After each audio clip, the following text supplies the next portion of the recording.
Okay, today is April 28th, and this is our last TA Q&A. So here we are. Yes. Our voting is at, sorry, I just looked at it and now I'm drawing a blank. Hold on a second.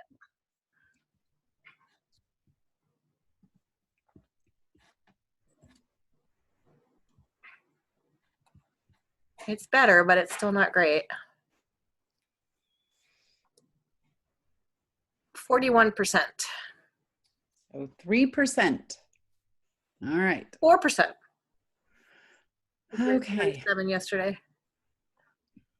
All right. And I think most of the people on the call have voted. So we are going to continue our efforts to make sure that our members all have their ballots and they're working and work on that. I know Joelle is picking up that item yesterday and today. She got the communication done, which was fantastic. We got that out. We got Sarah's message out. And we're going to be doing a live Facebook event with Sarah tomorrow. I'm still waiting on a time. So we've got a few more efforts. Will that be sent to everyone via email? The Facebook, the live thing tomorrow with Sarah, so people have notice about it. Yeah, we'll be sending a comm on it too, just like the e-blast that went out that Joelle got out this morning. I think we'll be doing another e-blast as soon as we get the time on it. Excellent. And if we can do the link to the video that she's already done, we'll include the video in that as well. Yeah, we should be able to do that because Kevin has that posted now.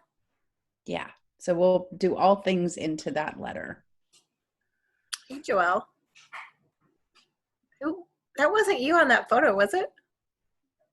That was weird. It's like, she looks older. Yeah, who is that? Who is it? That's Lisa. Lisa's popping up on it. Oh. What? Wow, that's your old hairdo. I stopped the video. Wait, do it again. From yesterday's meeting. Yeah, when she's on video, see?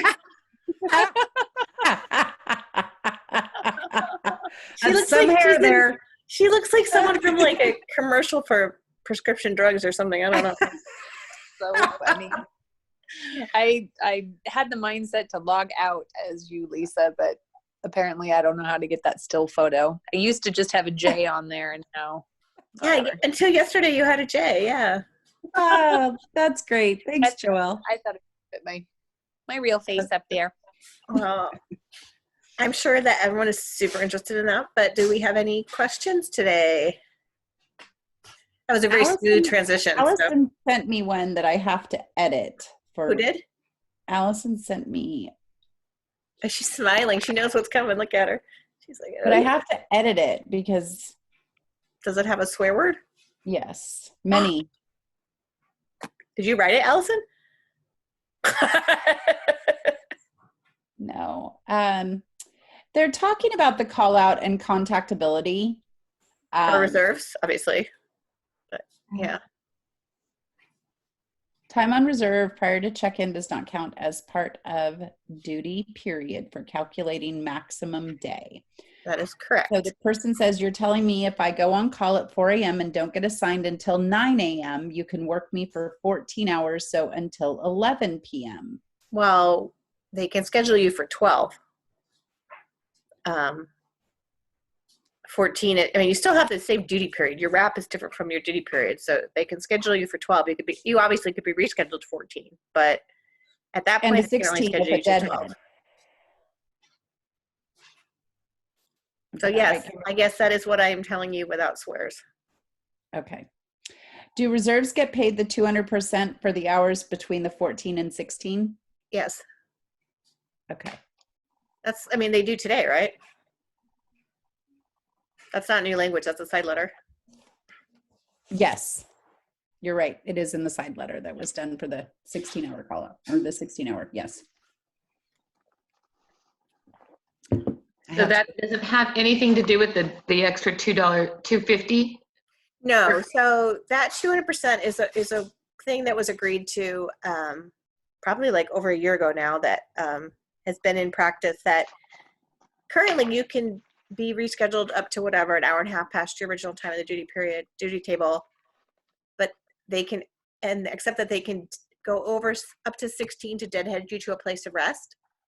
And it was getting kind of squirrely because then they would be in an outstation and they wouldn't have someone if you wanted to deadhead to work the flight. So we agreed that you could work it if you chose, not be forced to. And then if you did, you'd get double time. So the $250 on the reserves is just a premium override for being on reserve, basically. It's unrelated to how many hours you're working or anything like that. Yeah. Okay.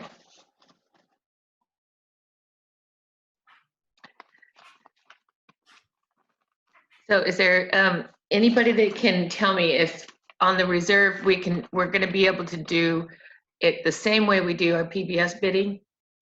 Yeah, so you will still do your PBS bidding for days off, and then there will be the second bid for AM or PM. Oh, it will be a second bid, a secondary same like part. Today. Yeah, same like today. That's a function not of how the system works, but of the NAVBLUE program. It has nothing to do with, what reserve system we're using. I will say that they thought they had a fix to the NAVBLUE system and it actually did not implement well. So they've gone back to the drawing board on that implementation, and hopefully we will see that when we have contractors back again and working on the programming pieces. So. Yeah, I mean, it's something we want to have, but just right now it's not feasible. So. And when does this part of the contract for the new, guidelines for the reserves and that, when does that go in to play? So the 2-hour call out starts Friday in all bases. So I don't know where you're based, but and then the rest of it, it's targeted for April 1st, and that would include all the good and bad that comes with the new reserve section. Okay. Are you on reserve? Yeah. Well, no, I'm anticipating though when I come back. Well, yeah, that's true. I'm right. on close. Okay. Yeah.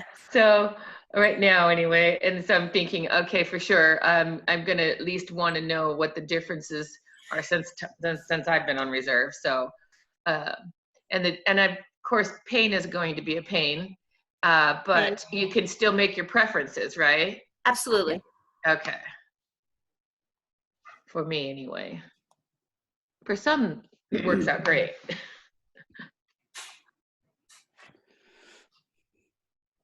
And then it looks like the airport, if you were to get airport, it would be assigned to you on your line, correct? So there would no longer be airport lines like there are today where you do airport reserve every day. It would be assigned to you just like a trip. So they could call you and you have 2 hours to get out there to sit airport reserve. Mm-hmm. Or you can, in some circumstances, be able to self-assign yourself to airport reserve. And then that's a 5-hour sit unless you fly. Correct. Maximum 5 hours sitting, right? 5 hours sit. Okay. And then you'll get paid or credited 5 hours for that on top of, however long you sit on top of what you fly. And that's different. That's a benefit. That's plus. Yeah. Okay.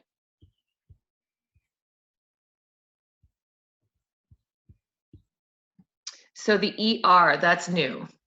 That is new. That's a twice a month you can be converted to a 24-hour reserve period. And that 24 hours is home? Correct. Reserve? Okay.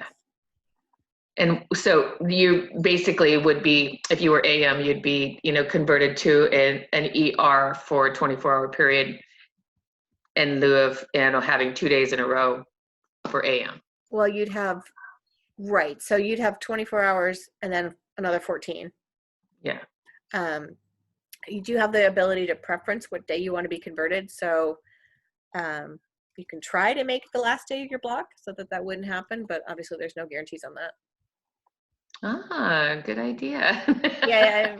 Now they may or may not honor that preference, but you can certainly preference backwards, Mm-hmm. So if you are reserve, then, and you're going to at least get 2 ER days. They don't have to do it, but that's the most they can do. So, but if you make your preference, then if they do it, you'll have at least a guideline there. Well, Hopefully. Yeah, I mean, hopefully, yeah. Yeah. Okay.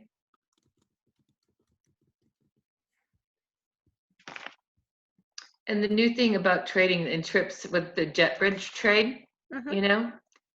So is that just so that, I mean, at last minute, everybody can make a change if they had to?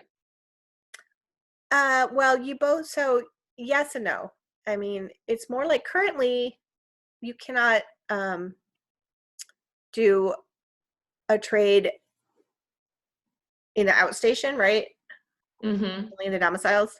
Oh, So I this see. would allow you to do that within 3 hours if both, so say you're in Eugene Mm-hmm. and you're both commuters and one of you wants to commute to Portland and one of you has just come back to Eugene where you live, right? Mm-hmm. You both are at the airport or actually both in the city of Eugene. Within 3 hours, you can make that trade. Because scheduling knows they won't have to back you up with another reserve because you're both already there. Okay. Now you'd be able to do it in a domicile as well, but the big benefit or the big change is that you can do it out of domicile. I see. Similar to what I guess Alaska does now then, huh? Yeah, it's probably 90% their language, so yeah. Mm-hmm.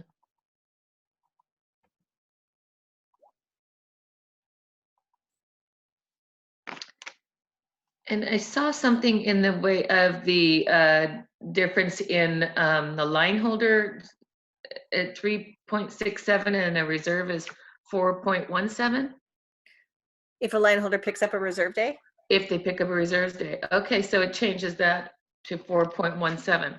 no, it for not for a line holder. No, they've always gotten paid less than the reserves picking up. Oh, okay. Okay, Yeah. so that hasn't really It's changed. just a bigger difference now than it used to be, but yeah, it's always been less.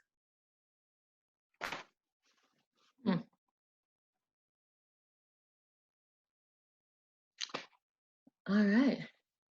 Is that it, Candy? For me so far. Okay, thank you. Mhm. I'm gonna put you back on mute. Yes, thanks. We don't get any background noise on you. Okay, anyone else have a question? Anna and then Allison. Go ahead, Anna. Hey, can you hear me? Uh-huh. Okay. So I'm going through the reserve section right now. And it says crew scheduling may contact a reserve on a day off to convert her or him to ER status between the hours of 8 p.m., 11 p.m. The reserve is not required to answer the phone. So just to clarify, if you're called and you don't answer the phone, you're not, as long as you're not notified, you're not gonna have to do that. Well, ER. they'll just convert you when you come on duty at midnight. Oh, okay. Just the Yeah, duty. it's kind of Well, weird. but if you're PM reserve the next day and they convert you, then you don't know that you're Right, then you can't be converted that day because you're not contactable until 10 a.m. Okay. So as long as you don't answer the phone, they can't just convert you. Correct. If you're Okay. PM. AM, I mean, they'll just wait till midnight. Okay. Okay. That's it for now. I have more questions, but other people can go. Okay, let's hear from Allison. Hi. Hi. I was just wondering if there was talk of furloughs in October. No, there are no talks of Yeah. furloughs yet. I just actually talked to Jeff at Alaska before this call, actually before this call, and asked him the same thing to see, because we try to stay really well connected on what might be happening over there to start, and what might be happening with us to start. And asked him the same question, nothing other than what they talked about in the main webcast that Gary and Joe did a few days ago, whenever that was last week. So they have not approached us for anything. They talked about things in the call, somewhere between 20% and 50% of staffing, looking at staffing, but they did not talk about actual furloughs specifically, and they have not approached either one of us yet. So not us and not Alaska either. So. And if they do furlough, do those flight attendants still get the signing bonus? When they get back. Yep. Okay. When they return. Yep. Okay. And it doesn't matter when they return. If they're gone for the full 18 months, then yes, they will get it when they return. Thank you. You're welcome, Allison. Thanks for not cursing.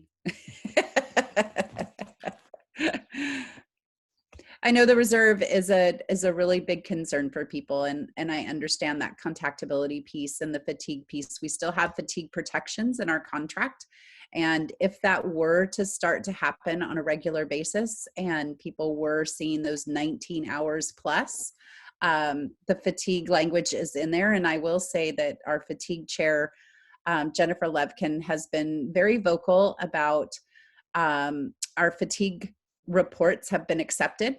And as long as you're reporting them correctly and within the time limits, those reports have been accepted, and we have not had any issues with discipline for fatigue. So I want to reassure people that it is a big change for us here at Horizon. We believe that we put into place things that would give really good gains to the reserve section as well. So I think the negotiation committee worked really hard to make sure that there was a balance between the good and the bad as much as we possibly could. And, you know, Kimberly reminds us regularly that we have stepping stones, and this is a stepping stone to what future improvements we'll begin to see. So I know it's difficult. I know that it's a pain point, but I think that as we see it in play more often, we will become a little more used to it. And I am hopeful that the bad is not more prevalent than the good that is seen by this. So I also want to clear up an issue that was sent to me in Facebook as well. There was an issue about our pay increase only being 1%. And we need to be very clear that the pay increase in the first year for flight attendants who have been here for more than a year is, Kimberly, correct me if I'm wrong, it's 4.75. Thank you. I was going to say that and I was afraid I was getting it wrong. So 4.75, I've done so many numbers over the last 2 weeks on these calls, is 4.75%. The 1% for the new hires was agreed to, because at the time when this was agreed to, we were seeing a lot of transition to Alaska, and the new hires were coming on board and very regularly transitioning over. So, and they had the reserve pay as well. So there were some components that we really thought very hard about at the table as a committee. Where do we balance these numbers? And that was a very thought out decision to do that. But the pay increase for those who have been here for more than 1 year in this first pay increase timeframe will be 4.75%, not 1%. Sorry, that was long-winded, but took me a long time to get there. It's the last call. So. Anyone else have a question?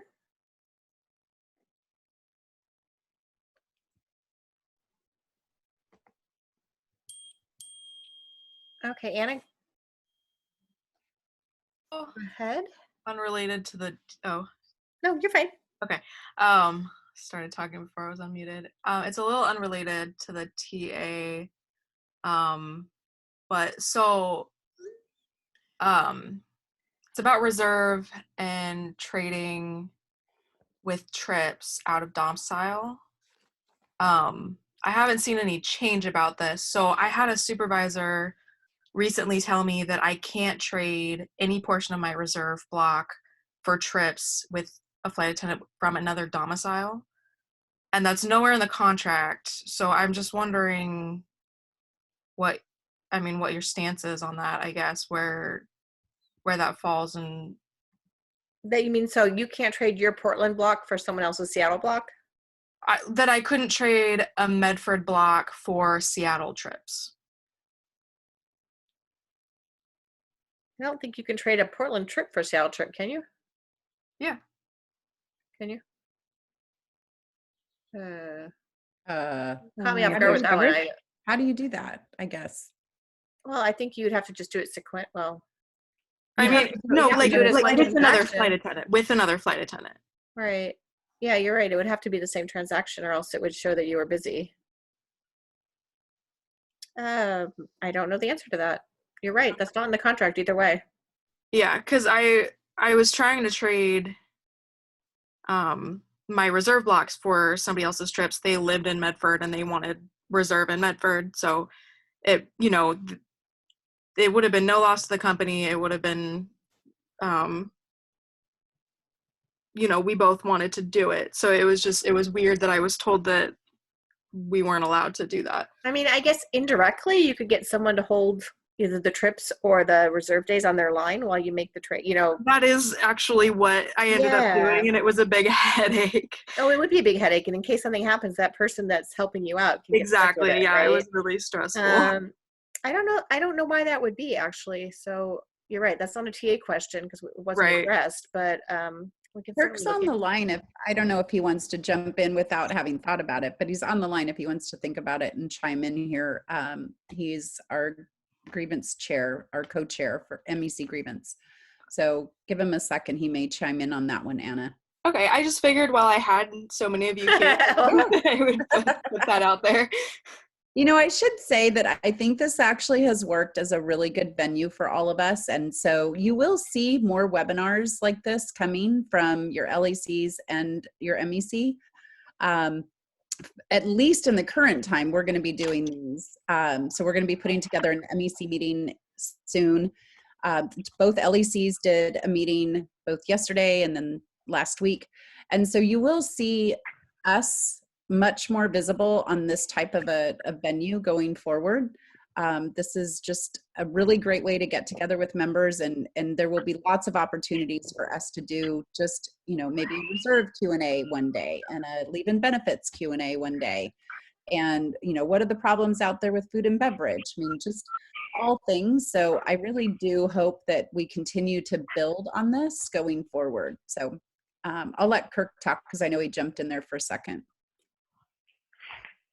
Yeah, I'm a little confused by the question. So is it a trade, you're trying to trade with another flight attendant at a different domicile, or trying to trade in open time?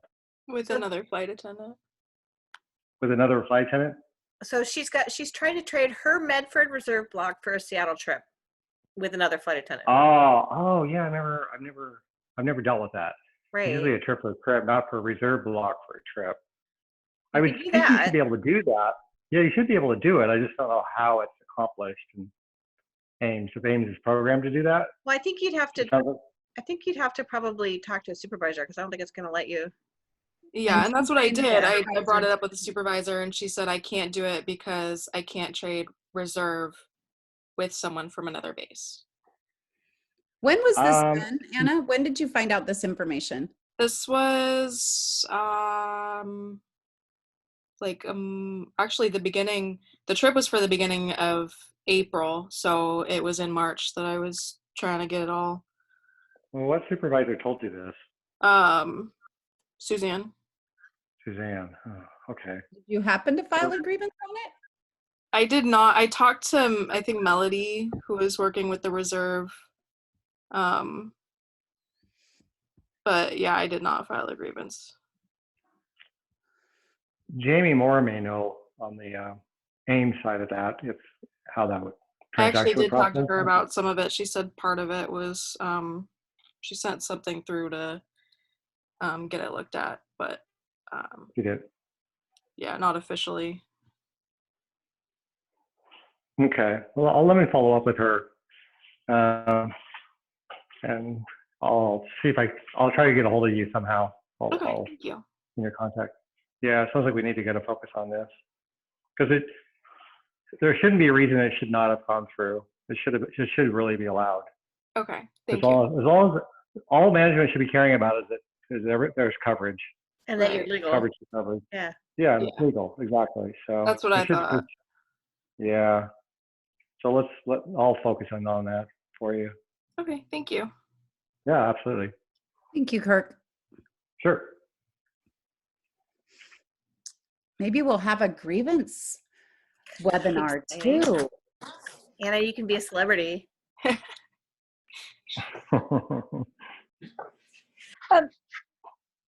Tanya, did you have something? Could you guys address the Ground holding pay, I've had quite a few questions, people asking me on that. Could you address that today? What about it in particular? Just how it works? Yes. Okay. So if you are holding more than 30 minutes past departure time and you have not gone into block time, so either on the queue the door hasn't shut or on the jet the brake hasn't released, then you will, if it's more than 30 minutes, you'll start making $15 an hour prorated for that time, paid above guarantee. But once you go into block time, because obviously block time is going to pay more than that, it's not going to count for ground holding pay. Thank you for that. Okay.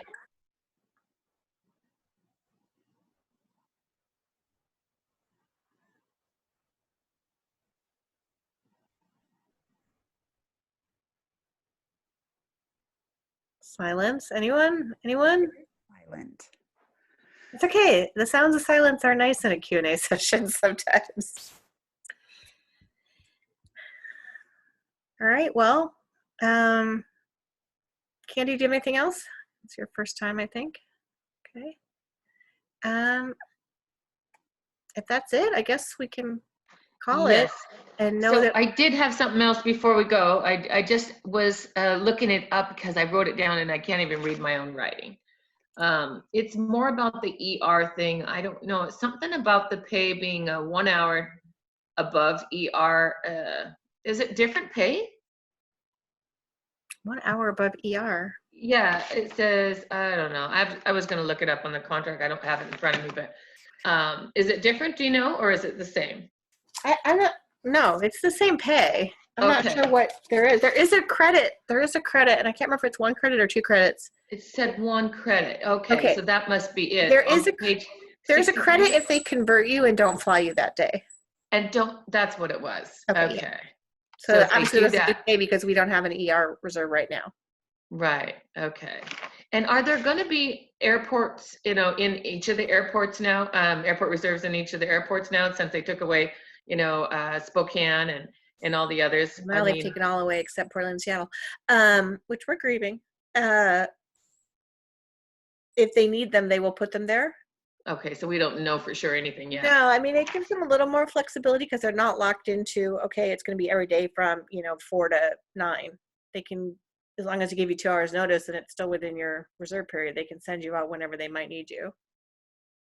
Just at airports. Yeah, and they'll probably have a lot more reserves. They're going to have a lot of reserves, yeah. Yeah.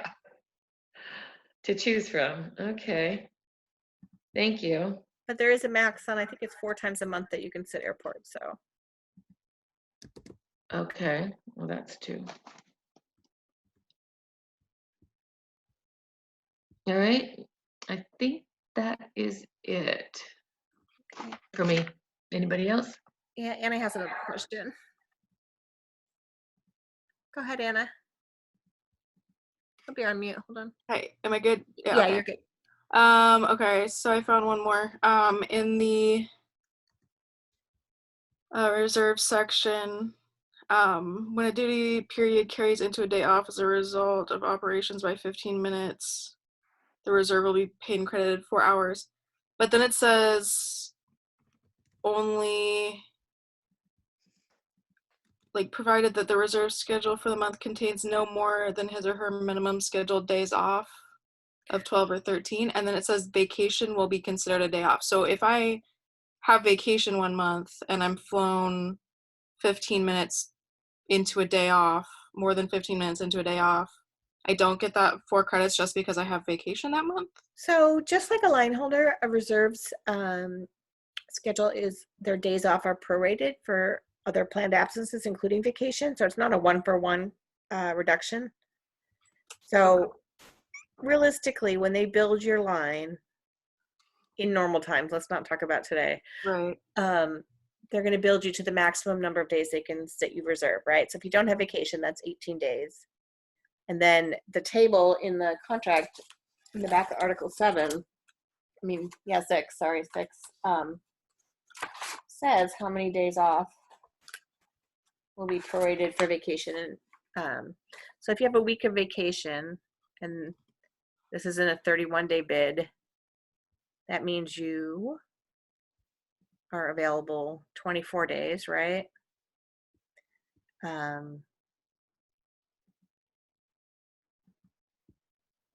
me read this. Sorry, you caught me off guard.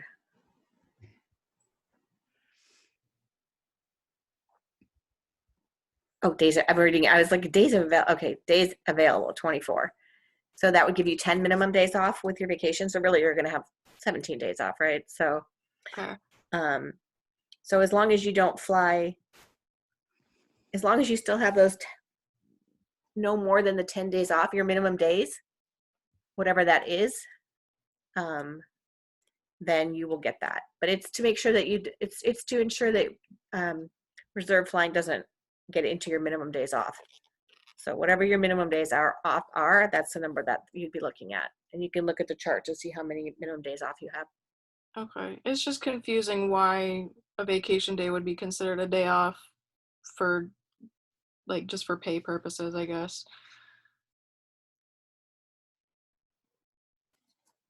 What's the citation you're reading? 7 dash what? It's for,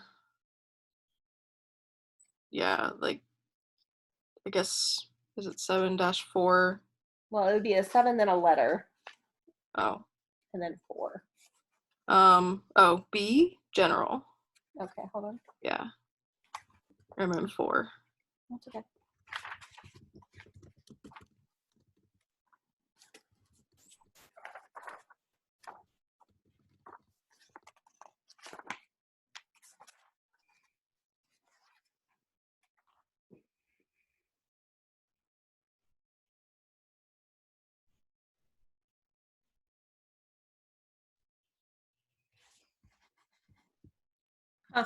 Okay, yes, so that's Alaska language.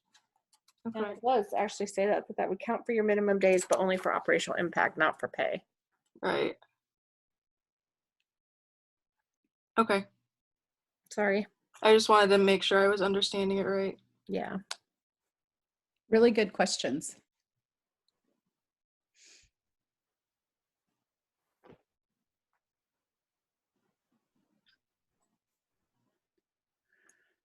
Anybody else have anything? And just because we're not doing a call tomorrow does not mean you cannot text, email, contact us with the questions that come up in the next 24 hours. Or I guess you've got 47 hours to vote. So I hope you'll all be able to watch Sarah's Facebook Live tomorrow. Yeah, hopefully I'll get a time here shortly and can get the communication over to Joelle. We can work on that this afternoon. She looks excited. So sorry. Are all the email addresses on the website for yourself, Lisa, and anybody else that I might be able to have questions for reserve? I think so. Let's see. I'm not on that right now, so I just Why don't you just tell her your email? Mine is, well, that's complicated. I know, right? Yeah, that's what I was saying. It's like, it's my first and last name at afahorizon.org. So Lisa Davis Warren at afahorizon.org. And then she'll send them to me. We talk about them. Yeah. Okay, so hyphen also there? No, just all one No. word. Lisa Okay. Davis Warren, all one word with no punctuation. I tried to keep it really easy. Okay. Really easy. It could have gone really sideways. All right. No punctuation. And afahorizon.org. Yes. Okay. Thank you. It looks like Kevin is still working on getting email addresses on there. So yeah, you can also, I'll give you my phone number in case you need to text me. Since Okay. you've got your pen right there. It's 415 Mm-hmm. 601 601 3265. Anna, I know you have my contact information, so if you have any questions, and everyone on here, I believe, has my number, but feel free if someone text messages you in the next 2 days, feel free to share emails, my number, whatever we need to do to get answers to people, just make sure they're reaching out to us. I'm fine with it being out there right now. I mean, my email's out there anyway, but it looks like the website is still getting updated with email addresses. So I want people to know where they can find us. I'll try and check Facebook. I'm not a Facebook person, but I'll try and check Facebook for messages as well over the next couple of days. Q&A session. I kind of doing a lot of these from past, Q&As, and I didn't get, and nobody would repeat the information of contact information. So I was kind of hoping I could get that today. Yep. All right, perfect. Thank you. Yeah.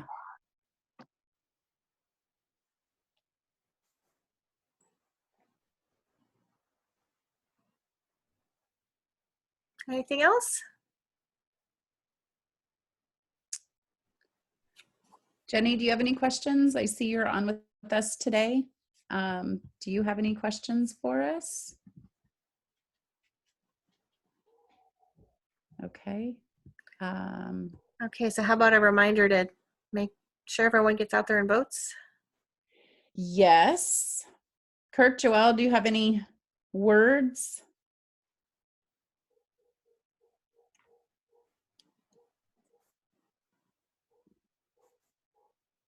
I would just say thanks so much for your participation from this whole time. And, we did put the communication out. I know all you diehards on here, thank you so much. And I know you've all already spread the word to your closest friends here as Horizon flight attendants to get them to vote, however they feel this works best for them, just to get them to vote. And we'll see what happens here Friday afternoon.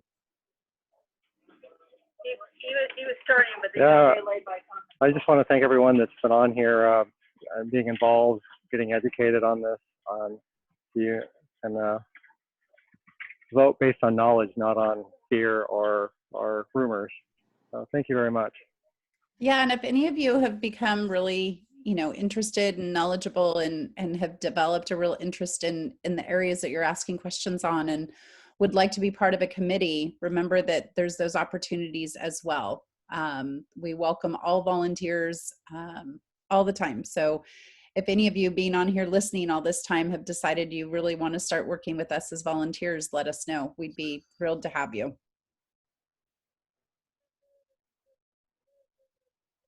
Kirk froze. It's okay. All right. Any other questions? Please. All right. Well, thanks everyone. Thank you so much. I'm sure we'll hear from some of you or all of you in the next couple of days. And of course, we will get a communication out immediately when we have the final results. All right. Thanks, everybody. Thanks for coming all this 2 weeks. It's been great. Thanks so much, everyone. Thank Bye. you.